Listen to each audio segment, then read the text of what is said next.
ఇవే జీవన తరంగాలు, ఇవే ఇవే జీవన తరంగాలు, జీవన తరంగాలు. ఇంకెంత కావాలి? పోనీ పాట లేదు, వచ్చి కూర్చుంటారు. వెళ్ళేస్తామండి. ముందు ఇంట్లో కొడుకుని సరి చేసుకో. అది లేదు కానీ ఊళ్ళో దేవస్థానాన్ని దేవుళ్ళని తర్వాత ఉద్ధరిద్దు గాని. సర్లేండి, వయసులో ఉన్న అబ్బాయి అప్పుడప్పుడు ఇలా అవుతుంది, వదిలేయండి. బండి నా పేరు మీద లేదు, సన్నీ పేరు మీద ఉంది. 2 లక్షల బైక్ డిపార్ట్మెంట్ కూడా ఇన్ఫార్మ్ చేయలేదు. దానికి డబ్బు ఎలా వచ్చిందంటే ఏం చెప్పాలి? అసలు బుద్ధుందా నీకు? బైక్ కావాలని నా ప్రాణం తీశావు. ఇప్పుడు చూడు ఏం జరిగిందో వరుసగా.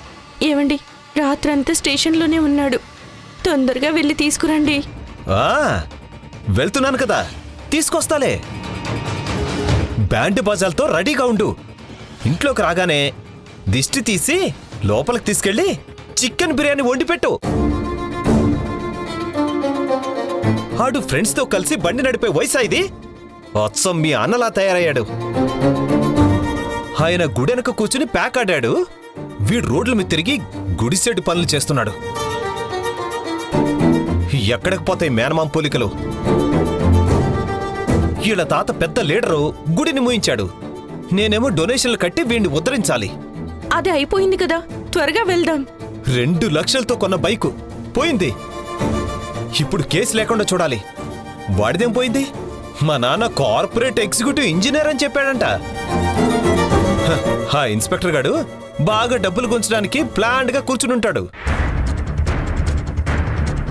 అసలు ఈ జాబ్కే మంచి పేరు లేదు, వరస్ట్గా. శ్రీనివాస్ గారు, కేసు బుక్ కాకుండా ఆ ఇన్స్పెక్టర్తో మాట్లాడాలి. పదండి వెళ్దాం. పదండి. నువ్వెక్కడికి? ఇంట్లో ఉండు.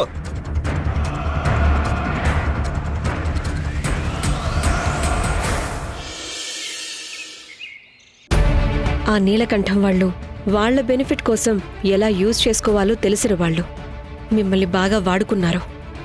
అప్పుడు నాకు అర్థం కాలేదు మేడం. సరే, నన్ను ఇప్పుడు ఏం చేయమంటారో చెప్పండి. నా వల్ల మీరు చాలా ఇబ్బంది పడ్డారు. నేను కాదు, ధరణి అక్క ఇబ్బంది పడింది. కీర్తి పెళ్లి ఆగిపోయింది. ఇక బావ పరిస్థితి ఏంటో తెలీదు. క్షమించండి మేడం, నాకు వేరే ఛాయిస్ లేదు. సరే వదిలేయండి, వచ్చిన విషయం చెప్పండి. నాకు మీ నుంచి కొన్ని సజెషన్స్ కావాలి. మీరు ఈ ఉద్యోగంలో 10 సంవత్సరాలుగా ఉన్నారు, అందుకే అడుగుతున్నాను. నేను కేస్ ఇన్వెస్టిగేషన్ ఆఫీసర్గా ఉన్నాను, అడ్వైజ్ ఇవ్వలేను. నాకిష్టం ఉండదు కూడా. ప్లీజ్, ఏదైనా ఇన్ఫర్మేషన్ కావాలంటే అడగండి, చెప్తాను. మేడం, రఘురాం మా ఇంటికి వచ్చి చెప్పాడు, బినామీల పేరు మీద ఉన్న డిపాజిట్లు నావే అని మీకు చెప్తా అన్నాడు. చెప్పాడు. ఇప్పుడు నేను 2 వైపులా ఇరుక్కుపోయాను. నన్ను ఏం చేయమంటారు మేడం? నేను ముందు నుంచి చెప్తున్నాను, ఏదైనా సరే నిజం చెప్పండి. మేడం, ఇప్పుడు ఏం చేయాలో మీరే చెప్పండి. ఎవరైనా చార్టెడ్ అకౌంటెంట్ లేదా లాయర్ని కలవండి. నిజం చెప్పమంటారా మేడం? వాళ్ళకి ఇవ్వడానికి నా దగ్గర ఫీజు కూడా డబ్బులు లేవు. ఉన్న డబ్బులన్నీ ఫైనాన్స్ కంపెనీలోనే పెట్టాను. ఇప్పుడు అది విత్డ్రా చేయలేను. నేనుంటున్న ఇల్లు, నా భార్య నగలు అంతే నా దగ్గర ఉన్నవి. రైడ్ జరిగినప్పటి నుంచి నా భార్య షాక్లో ఉంది మేడం. ఈ టైంలో తన నగలు అమ్మలేను. ఇక ఉన్నది ఇల్లు ఒక్కటే. కేసు కోసం ఉన్న ఇల్లు అమ్మేస్తే మేము ఎక్కడుండాలి? మీ పరిస్థితి నాకు అర్థమవుతుంది. మీరే ఏదో ఒక సొల్యూషన్ చెప్పాలి మేడం. ఇక ముందు నా కేసులో ఏం జరగబోతోంది, నేనేం చేయాలో మీరే చెప్పండి. చట్ట ప్రకారం అయితే 7 ఏళ్ల ఇన్కమ్కు సంబంధించి డీటెయిల్స్ అడుగుతారు. దాని గురించి నిజం చెప్పాల్సి ఉంటుంది. నేను అడిగినప్పుడు ఎఫ్డి డిపాజిట్లకు మీకు ఎటువంటి సంబంధం లేదన్నారు. ఇప్పుడు రఘురాం ఆ బినామీ ఎఫ్డీలు మీవే అని చెప్తున్నారు. ఈ ఆదాయాన్ని డిపార్ట్మెంట్కు అప్పుడు చూపించలేదు, కాబట్టి ఇప్పుడు చూపించాలి.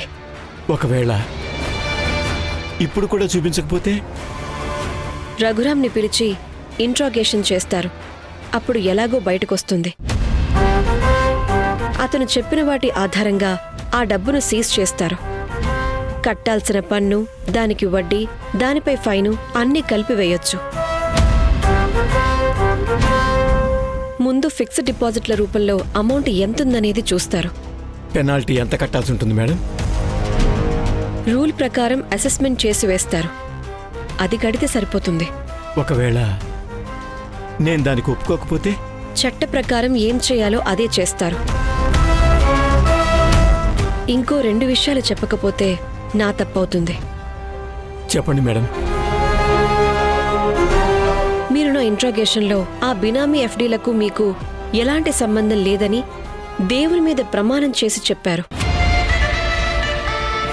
ఇప్పుడు మళ్ళీ మీరే ఆ ఎఫ్డీలు మీవే అని చెప్పాల్సొస్తుంది. అలా చేస్తే నా దగ్గర చెప్పింది అబద్ధం అవుతుంది కదా. దేవుడి మీద ప్రమాణం చేసి అబద్ధం చెబితే చట్టాన్ని తప్పుదోవ పట్టించారని శిక్ష పడే అవకాశం ఉంటుంది. ఒక అబద్ధాన్ని దాచడం కోసం ఇంకో అబద్ధం. ఈ అబద్ధాల నుంచి బయటపడే మార్గమే లేదా మేడం? ముందే ఆ రూట్లో వెళ్లకుండా ఉండాల్సిందే. ఇప్పుడు రాజశేఖర్ బాబు విషయంలో ఏం చేస్తారు? రఘురాం ఈ విషయంలో నిజం చెప్పడానికి సిద్ధంగా ఉన్నాడు. సో మీరు నిజం చెప్పడానికి కుదరదు. మా బావకిచ్చిన 50,000 రూపాయలకు మీకు ఏ సంబంధం లేదనేది నిజం. అయితే రఘురాం దానికి ఒప్పుకోరు. కాబట్టి డబ్బిచ్చింది అతడు ఏం చెప్తే అదే నిజమవుతుంది. అప్పుడు నాపై ఇప్పించిన కంప్లైంట్ నిజమవుతుంది. దాని ప్రకారం రాజశేఖర్ గారు నా కోసమే డబ్బు అడిగారని, అందుకు మీరు రఘురాం నుంచి ఆ డబ్బు ఇప్పించారని నేను ఒప్పుకోక తప్పని పరిస్థితి. అవునా కాదా? అవును మేడం. అలా లంచం ఇచ్చినందుకు కూడా మీకు శిక్ష పడుతుంది కదా. మీరు అప్పుడు ఇవన్నీ చెప్పలేదు మేడం. వినే పరిస్థితిలో మీరు లేరు. మీకు నీలకంఠం, రఘురాముల మాటలు వేదవాక్కుల్లా వినిపించాయి. ఆ టైంలో నేను ఏం చెప్పినా వినే స్థితిలో లేరు. వాళ్ళు ఏం చెప్తే అదే చేశారు. కానీ ఇప్పుడు నేనేం చేస్తే మంచిదంటారు? మీరు అడ్వైజ్ అడుగుతున్నారు. నేను ఇందాకే చెప్పాను, ఇన్వెస్టిగేషన్ ఆఫీసర్గా చట్టం గురించి మాత్రమే చెప్పగలను. నా ప్లేస్లో మీరుంటే ఏం చేసేవాళ్ళు మేడం? ముందు నన్ను నేను ఈ స్థితికి తెచ్చుకోను. చట్ట ప్రకారం ఇంట్లో ట్యూషన్లు చెప్పటం తప్పు. కాబట్టి దానికి చట్టం ఏం చెప్తే దాన్ని స్వీకరించాలి. శిక్ష తప్పించుకోవడానికి అబద్ధాలు చెప్తూ వెళ్తే శిక్ష పడ్డం కొద్దిగా ఆలస్యం అవ్వచ్చు, కానీ శిక్ష మాత్రం తప్పదు. అది కూడా తప్పుల మీద తప్పులు, అబద్ధాల మీద అబద్ధాలు చెప్పినందుకు శిక్ష ఖచ్చితంగా పెరుగుతుంది. మోసం చేయటం మీ ప్రొఫెషన్ అయితే ఇదంతా లైట్ తీసుకోవచ్చు. కానీ మీరు లెక్చరర్ ప్రొఫెషన్లో ఉన్నారు కాబట్టి మీరు ఇవన్నీ చెయ్యలేరు. ఇప్పటికైనా నిజం చెప్పండి. ఆలోచిస్తాను మేడం. నిజం చెప్తే మీకు ప్రయోజనం ఉండొచ్చు, లేకపోవచ్చు. కానీ మీ మనసుకు ప్రశాంతత ఉంటుంది. మా బావ ఈ నింద నుంచి బయటపడతారు. కీర్తి, ప్రవీణ్ల పెళ్లి జరుగుతుందో లేదో కానీ ఆ ఇంట్లో కొద్దిగా బాధ తగ్గుతుంది. బాగా ఆలోచించుకోండి.